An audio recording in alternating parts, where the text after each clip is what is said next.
My name is Mary Wilson. I just turned 30 the other day. Today, I want to share with you all about the great turnaround in my life. I have an older brother who is 2 years older than me. His name is John. From a young age, he has what you might call a finished look, including sharp facial features. In our neighborhood, there were rumors that he might be scouted by some agency because of his handsome face. He was what you'd call a hunk. He was charming, smart, and quick-witted even as a child. Both our parents and the adults around us adored him. On the other hand, I was the only one in the family who was chubby since kindergarten. Although my face is similar to John's, my chubby outlook is not attractive. It didn't bother me that much, though. I was shy and lacked charm. I wasn't good at talking either, so I never had the chance to be praised as smart like John. As a child, I was aware that the adults around us described us as the complete opposites. Our parents must have heard such comments too. By the time I was in elementary school, it seemed like they had lost interest in me. My grades were lower than John's when he was my age, and I stayed chubby. While John got snacks, I didn't get any. Yet, for some reason, I remained chubby. Really, you're so round and chubby like a ball. My mother would laugh as she said that.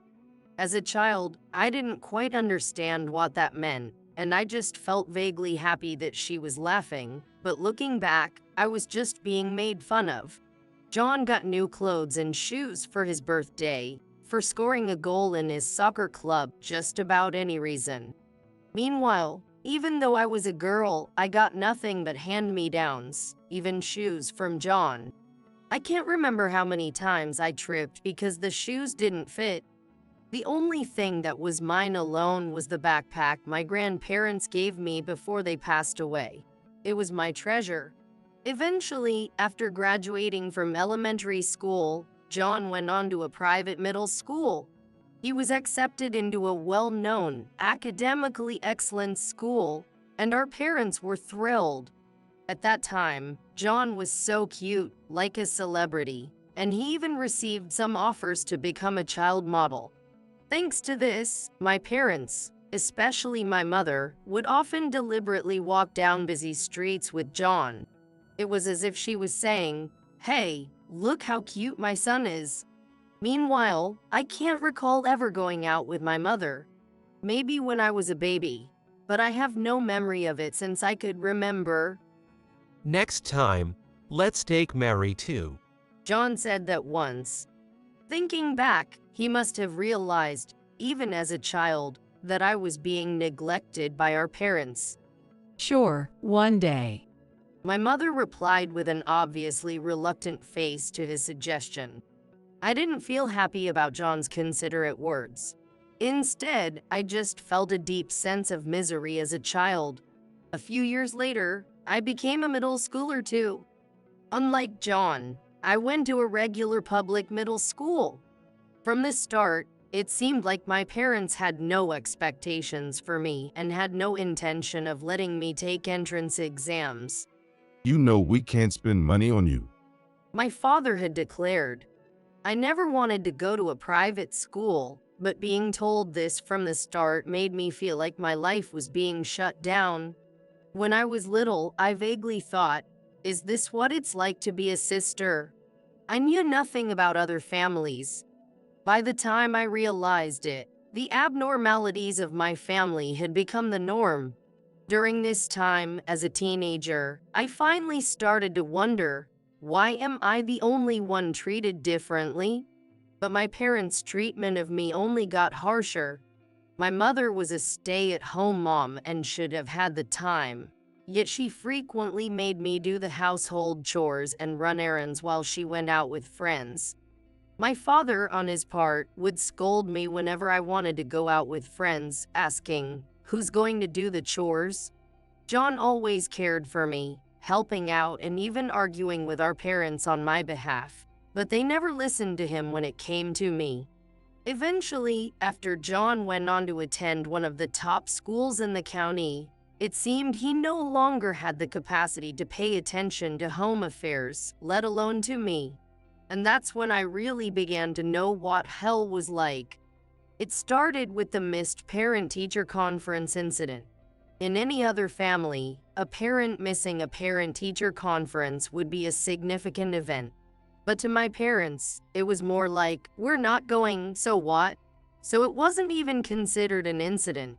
During my 3 years of middle school, they attended a conference only once, when I was in the first year. They didn't come for the parent-teacher conferences when I was in second grade, nor during the crucial period of third grade when I was deciding on my future educational path. My teacher was worried something was happening at home, but I just brushed it off. I knew my situation wasn't normal, but I wasn't being physically abused by my parents. I didn't know how to describe this ongoing emotional suffering. Talking about it somehow felt embarrassing. It felt like confessing, I'm a child who isn't even cherished by my own parents. And the incidents continued. Next was the left behind incident on New Year's Eve. My grades were lower than John's when he was my age, and I stayed chubby. You need to get good grades, so just stay home and study. Until then, I had always gone with them, but that year, that was their excuse. It was probably just a pretext because they found me annoying.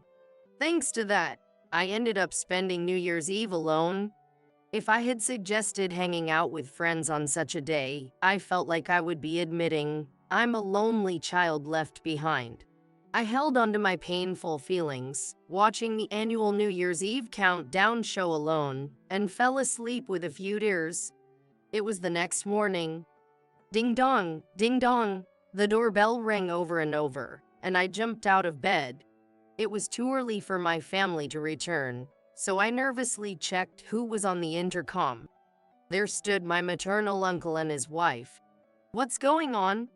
Startled, I dashed to the door with my bed hair and asked, Mary, let's get you out of this house. I've talked it over with your mom, and we'll sort out the paperwork later. Don't worry. What? Uncle, what are you talking about? Seeing my uncle's demeanor, I was shaken. I couldn't understand. What did he mean by leaving the house? Mary, if you don't mind, we'd like you to become our child. We don't have any children of our own, but ever since you were born, we've always thought of you as our daughter. I was blindsided by the conversation. Indeed, my uncle and his wife, who couldn't have children due to an illness, had always cherished me whenever they visited, and I knew they had repeatedly expressed their disapproval of how my parents treated me.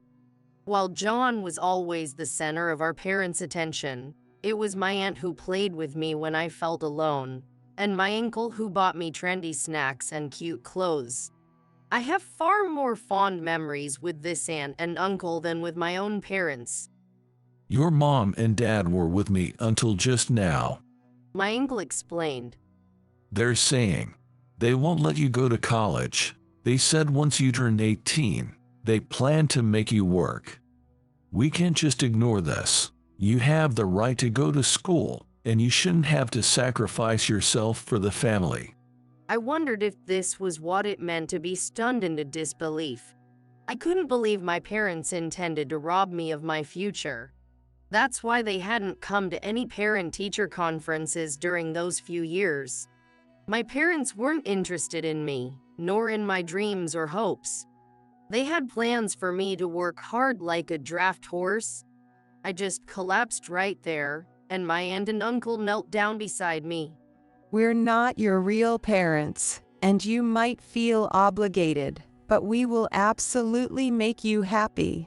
Tears welled up in my aunt's eyes, and she hugged me as if overwhelmed by emotion.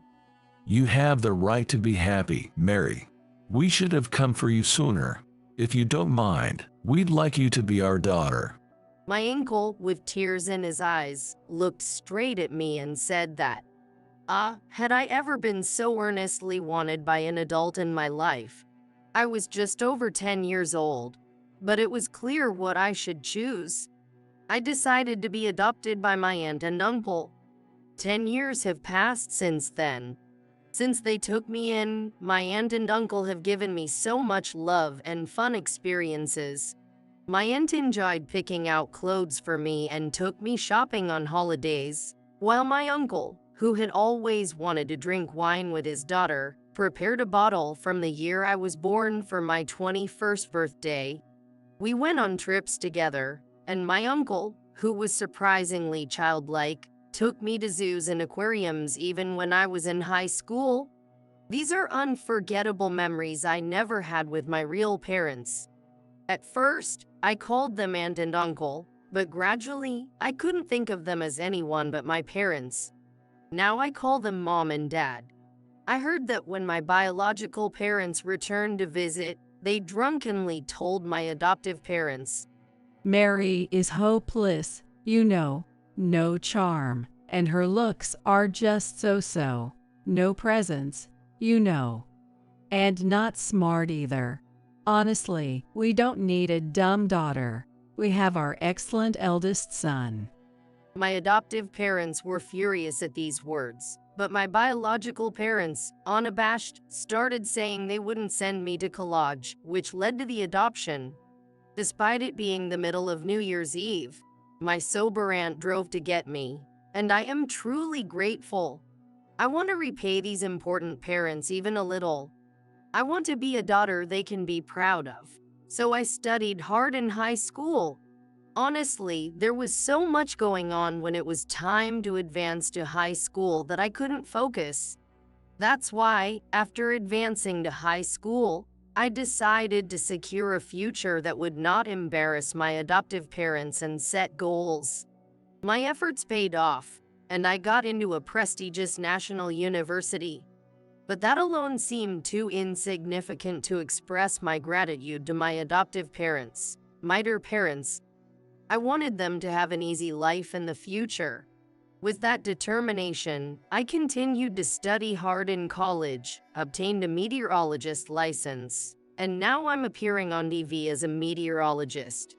Furthermore, wanting to make my adoptive parents proud, I worked on dieting and exercising, and now I'm known as the beautiful meteorologist. After all, I always had the makings to be beautiful since I resembled John. My adoptive parents used to say, "We're proud of you no matter what," but now I feel I've truly become a daughter they can boast about. There's still so much gratitude I want to give back and express, so I won't spare any effort. Just when I thought that, my biological parents suddenly appeared before me. Mary, you've grown up. What a fine young lady you've become. My parents approached me with tears in their eyes as I was about to get into my car after leaving the TV station.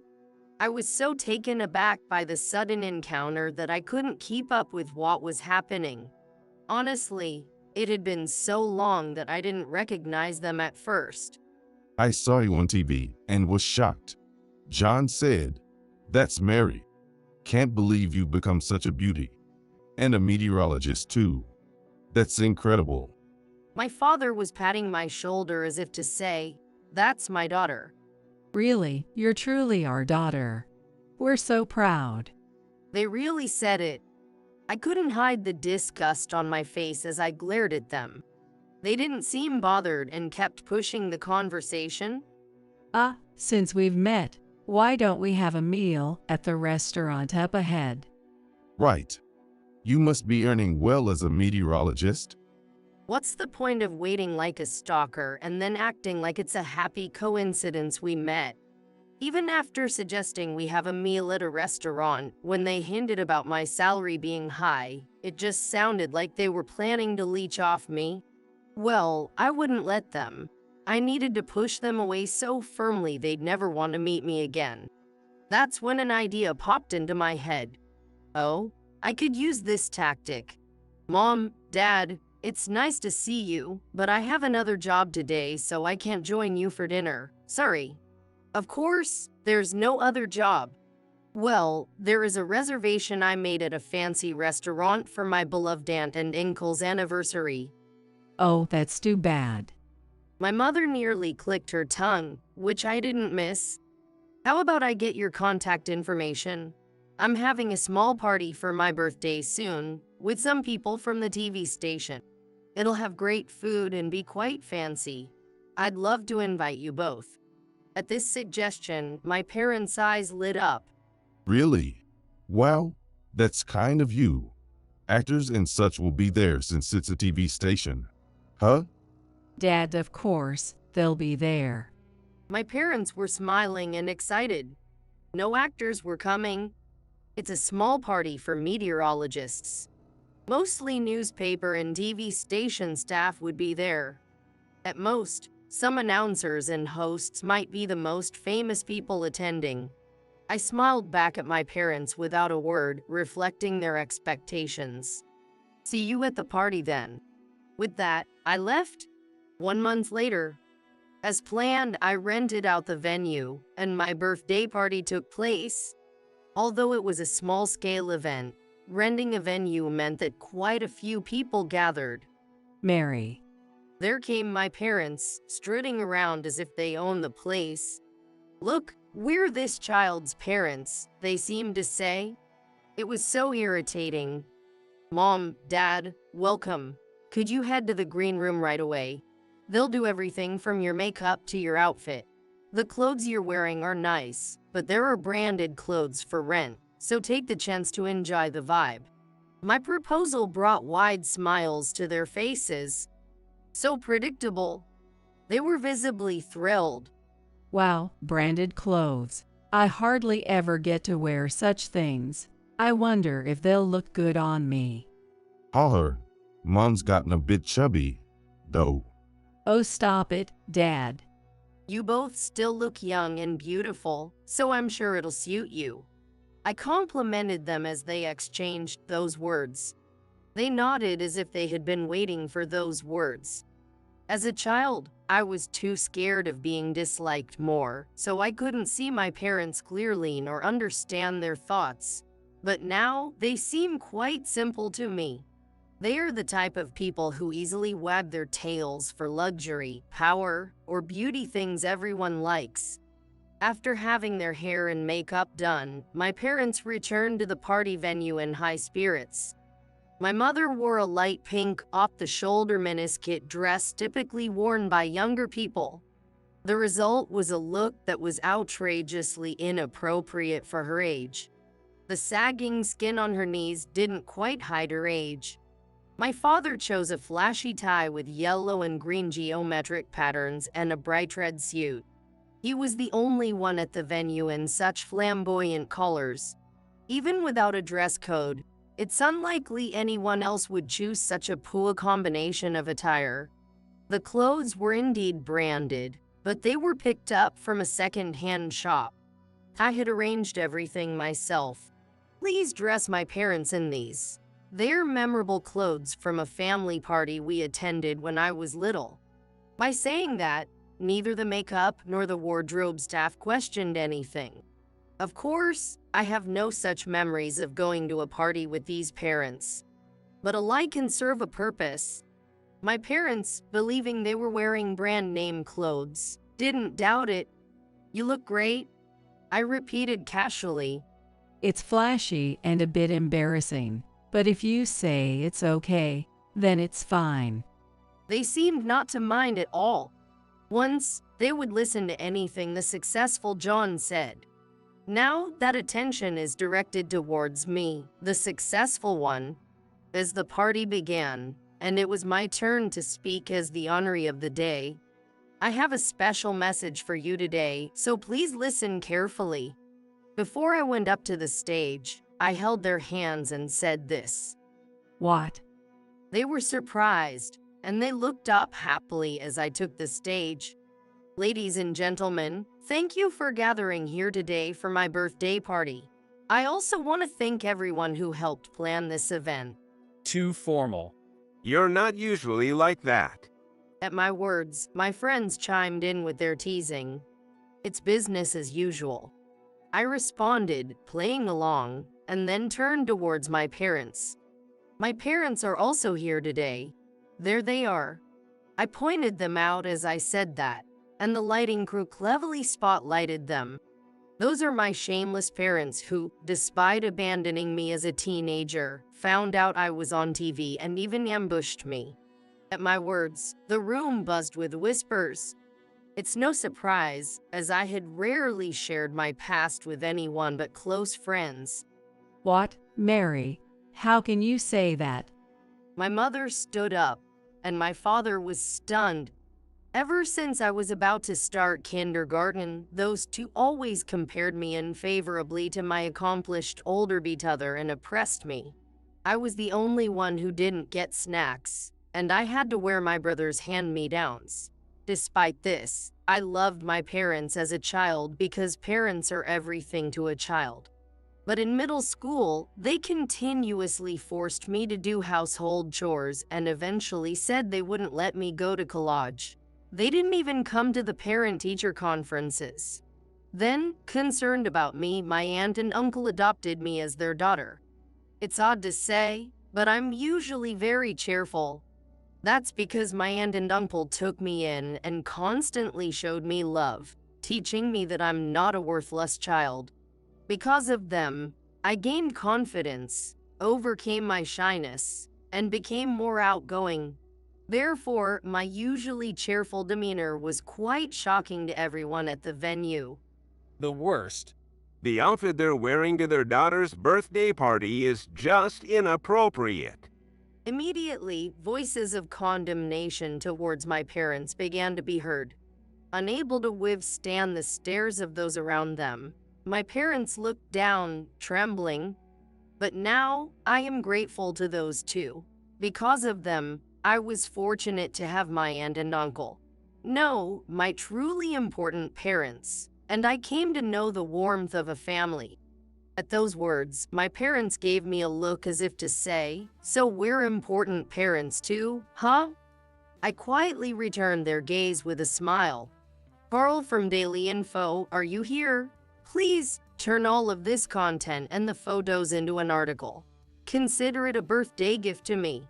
As I called out to an acquaintance from the magazine from the stage, they had already captured photos of my parents.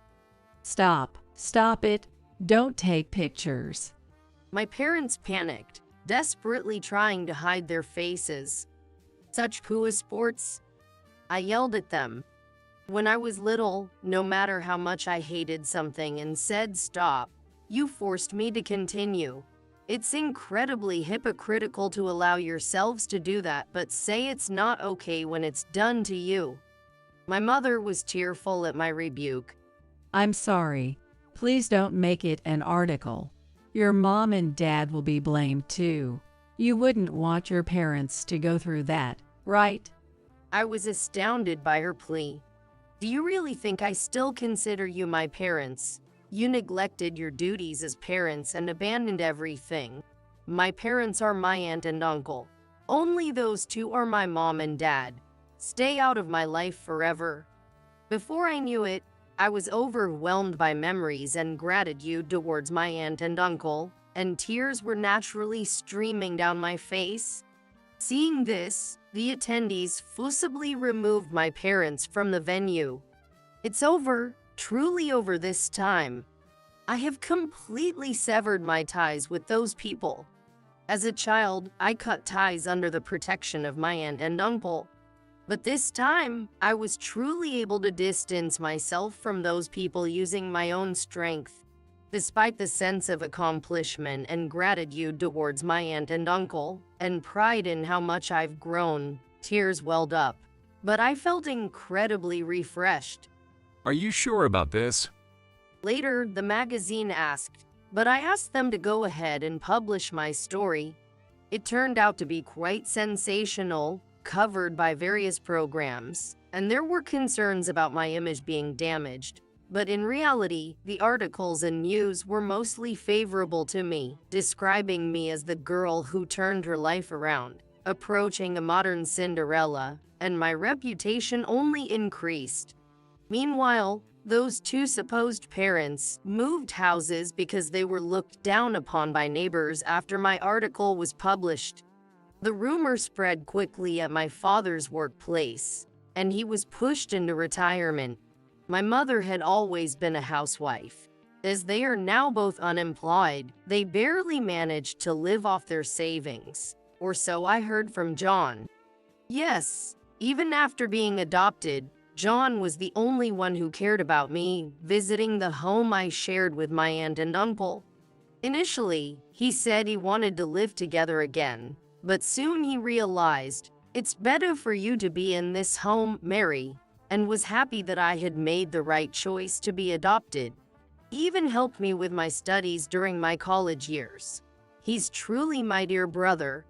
After I told everything to the magazine, he too decided to have nothing more to do with our biological home, effectively estranging himself.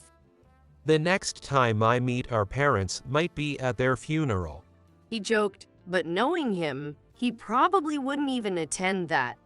5 years have passed since then. I married Carl, the magazine editor who helped me publish that article. We've had children, and now I'm the mother of twin boys and a girl. As their mother, I want to ensure my children grow up without any bias, laughing freely and living joyfully, just as my aunt and uncle showered me with unconditional love. And like John, who has always watched over me from afar, I strive to raise my children to be kind and treat everyone equally. Besides parenting, I still have other responsibilities, namely repaying my aunt and uncle for their kindness. This year, again, for their wedding anniversary, I gifted them a trip, and together with my husband and children, we all went to Alaska. Mary, you have your own family now. You don't need to keep doing this. My aunt and uncle would say that, but repaying them is also a pleasure for me. It's not an obligation, I do it because I enjoy seeing their happy faces. It's like a passion for me. Don't take away my fun. I already planned the next thing to do as I joked around. Maybe next time we'll all stay at a fancy hotel.